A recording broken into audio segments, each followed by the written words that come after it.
Hey everyone and welcome. Get ready because today we are diving deep into something pretty amazing. Oh, yeah. It's Org Mode 9.0 and more specifically, the totally mind-blowing changes they made to how links work. Like mind-blowing. We're using John Kitchen's YouTube video to help guide our deep dive, and trust me, It's a good one. you are going to want to hear all about this. Yeah. Imagine this. Okay. Yeah.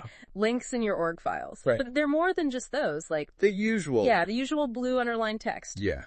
We're talking about links with color. Color. Dynamic tooltips. Oh, yeah. Custom keyboard shortcuts. Whoa. Even links that change What? based on what they're pointing to. What? Like, It's- so cool. Yeah, it's a whole new world of possibilities. It really is. What's so fascinating to me is that, like, Yeah.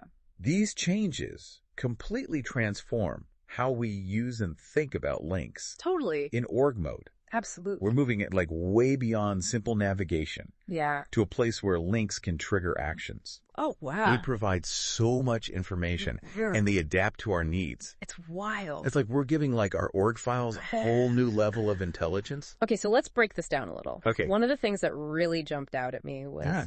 links are now fully customizable Hey. using properties. Yeah? So you're not stuck with those default blue underlines anymore. This is huge for Right. anyone who wants to like visually organize Oh my God. their org files. Totally. Right. You can create a visual hierarchy for all your links. Yeah. Think about it, like Yeah. important deadlines. Uh-huh. They could be bright red, Oh. completed tasks, a soothing green. Oh, that's a good idea. Right. Yeah. It not only makes your files more visually appealing, Right. but it helps you process information more efficiently. Makes sense. Yeah, it's like a visual language for your notes. And it gets even better. Yeah. John showed how you can change a link's appearance. Dynamically based on if it's valid. Oh, yeah. Imagine like a broken link Mhm. turning red, like to alert you right away. Right. So no more wasted clicks. Yeah. It's like built-in error checking right there in your org file. Exactly. It's about, like, getting that feedback right away Totally. and making sure that, like, your workflow is clean Makes sense. and functional. Yeah. And this idea of, like, this dynamic information, Yeah. it extends to tooltips too. Oh, really? Instead of just seeing, like, Yeah. the file name, Yeah. you can have a tooltip that shows you the file size, Oh, wow. the last modified date, or even like a preview of the content. So instead of like constantly clicking links Right. to check those details, Yeah. you can just hover and boom, Yeah. there it is. That's a time saver. Especially for people working on big, Huge. yeah, big complex projects. Totally. Imagine you're writing code Okay. and you have links to, like, different functions Right. throughout your org file. With these, like, new tooltips, Yeah. you could hover over that function link Okay. and see its definition right there Oh, wow. without having to, like, jump to the source code. That's amazing. It keeps you in the flow Right. and minimizes distractions. Okay, but wait, Whoa. because John also showed something Yeah. that blew my mind. Okay. Custom key bindings What? for links. Oh my God. You can navigate and interact with links Wow. using just your keyboard. So cool. No more mouse. This is great for anyone who, like me, Yeah.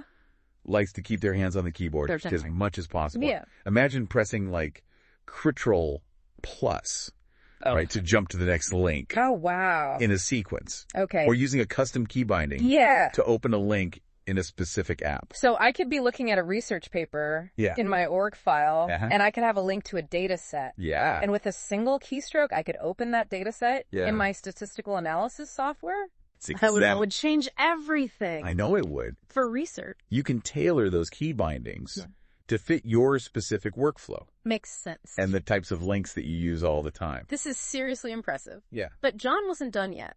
Oh, He went on to talk about yeah. link-specific auto-completion. Oh, yeah. That Auto-completion was- in org mode 9.0. That's a game changer. I know. When it comes to speed and accuracy. Right. Think about those times when you're typing out a long file path Oh, yeah. or trying to link to a specific heading Yeah. buried deep in your org file. Oh, Auto-completion is there to save you. it's a lifesaver. Yeah. Seriously. Yeah, it's like a helpful assistant Totally. who like knows what you're going to do next. Yes. And guides you toward accuracy. And this gets even more powerful Oh, yeah. when you're dealing with structured data Uh-huh. in your org files. Right. Let's say you're managing a project Okay. and you have tasks Yes. with states like Yeah. to do in progress Yep.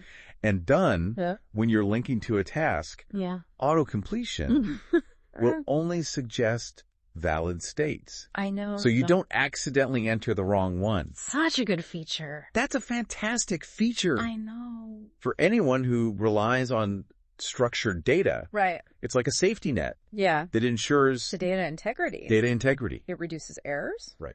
And makes working with that complex information so much smoother. That's a game changer. It is for project management. Totally. Or data analysis. It streamlines everything. It streamlines the workflow. And minimizes the human error. The potential for human error. But you know what? We haven't even talked about the most exciting feature yet. Oh, there's more. Yeah. Okay, what is it? The activate function. The activate function. I know. Now you've got my attention. What in the world is that? So think of it this way. Okay. The activate function lets you define... You have custom actions? Okay. For when a link is clicked. Okay. It's like giving your links superpower. Superpowers. They're not limited to just opening files. Oh, wow. Or jumping to different sections. Okay. They can trigger dynamic behavior. What? And interact with other parts of your system. Wait a minute. So a click can now trigger specific actions. Yeah. Can you give me an example? Of course. Of how this might actually work? Okay, let's say you have a link to an RGB color code. Okay. In your org file. Okay. Using the activate function. Yeah.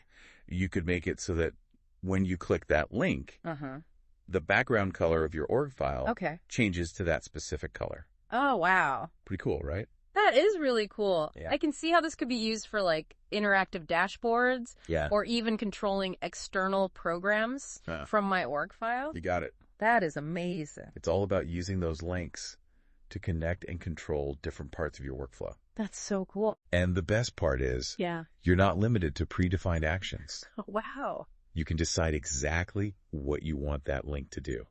That's incredible. Tailoring it to your needs. This is seriously some next level stuff. It is. I'm starting to realize that. Like, I've barely scratched the surface. Oh, there's so much more. Of what org mode can do. Yeah. This is amazing. It really is. The activate function is incredible. It is. But before we get too carried away with all the possibilities, we're going to have to take a quick break and come back for part 2 of our deep dive. That's good. Into these amazing new link features, so stay tuned. We are back, and I am still, like, reeling. I know. From that activate function reveal. Oh, yeah. It feels like we've unlocked... It's true. A whole new dimension of org mode. Like a secret level or something. Seriously. Gotcha. I need to hear more examples just to, like, wrap my head around it. Okay. Yeah. So let's get practical. Imagine you are working on a project. Okay. That needs data from different sources. Right. You could use the activate function to make links that when you click them... Yeah.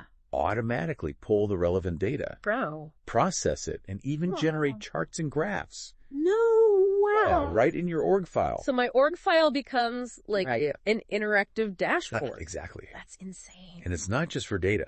Okay. Think about controlling external program. Right. Straight from your org file. Yeah.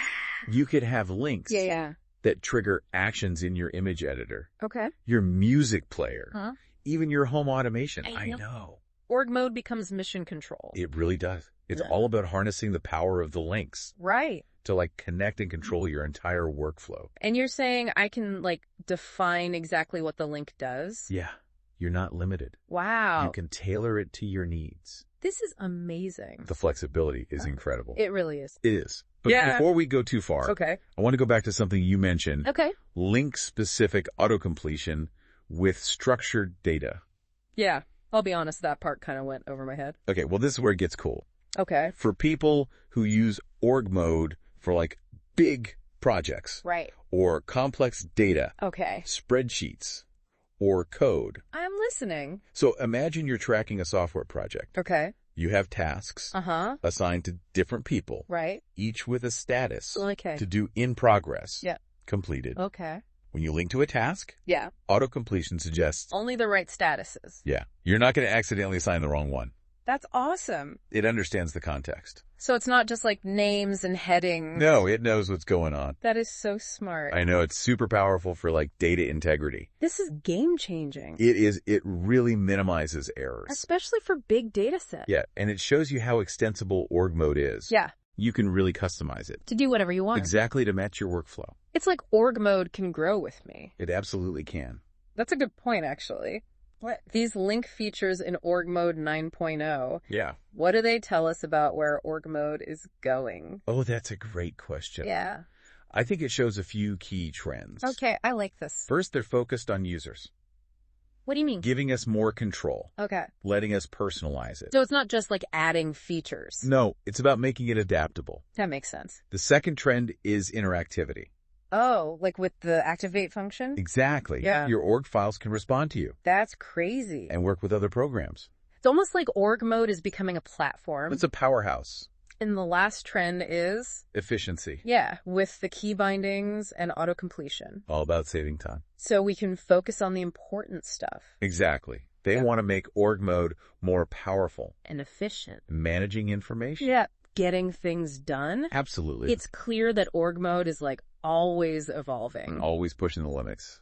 But before we get too lost in the future, right, let's wrap up this part. Okay. And transition to our final thoughts. Sounds good. In part 3, oh, welcome back for the final part of our deep dive. Part 3? Into org mode 9.0's awesome link features. They're really something. I'm so energized by all the possibilities. It's like org mode just got a major upgrade. It really does. It's amazing how these little changes can have such a huge impact. I know. You know, as we've been talking, I keep thinking about something John said in his video. Oh, yeah. About all the hard work and creativity. To hack it. Yeah, all the hacking. To make this happen. That went on behind the scenes. Really cool. To make these link features a reality. Really shows you the ingenuity. It really does. Of the org mode community. Totally. Like they're always pushing the limits. They really are. Of what a text editor can do. And it really shows you like the power of open source. Absolutely. Like this is a collaborative effort. By people who want to make something great for everybody. Exactly. And that collaborative spirit. Yeah. It's all over these new features. You could tell it's not about just adding stuff. Right. It's about solving real problems for users. So as we wrap up. Okay. What are some key takeaways? Ooh, good question. What do you hope people remember? Well, I hope they remember that they can customize. Oh, yeah. Don't just use the defaults. Right. Explore the option. Play around with it. Yes, make it your own. And what about efficiency? Oh, efficiency's huge. Yeah, how can people use these features? Just save time. To get more done. Think about all those times you're searching for files. Oh my gosh, yes. Or navigating through a huge document. Or typing the same thing over and over. All that can be automated. Seriously. But you can focus on what matters. So we've got customization, we've got efficiency, and what about empowerment? Oh, that's a good one. How do these features change the relationship? Between the user and org mode. Yeah. It's about going from just using it. Yeah. To creating with it. Oh. You're not just a user anymore. All right. You're a builder.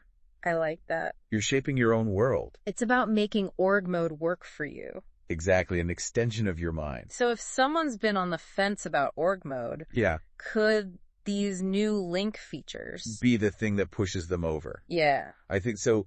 They show you how powerful org mode is. And how versatile it is. And how it can adapt to what you need. Exactly. So if you want to get organized. Manage your projects. Take control of your digital life. Org mode is worth checking out. I think that about wraps it up for our deep dive. It does. We covered so much today. A lot of ground. But this is just the start of your org mode journey. It really is. Take what you learned. Explore the possibilities. Experiment. You never know what you'll create. And that's a wrap on our deep dive. That's it. We hope you learned something new. I hope so. And until next time, keep on learning.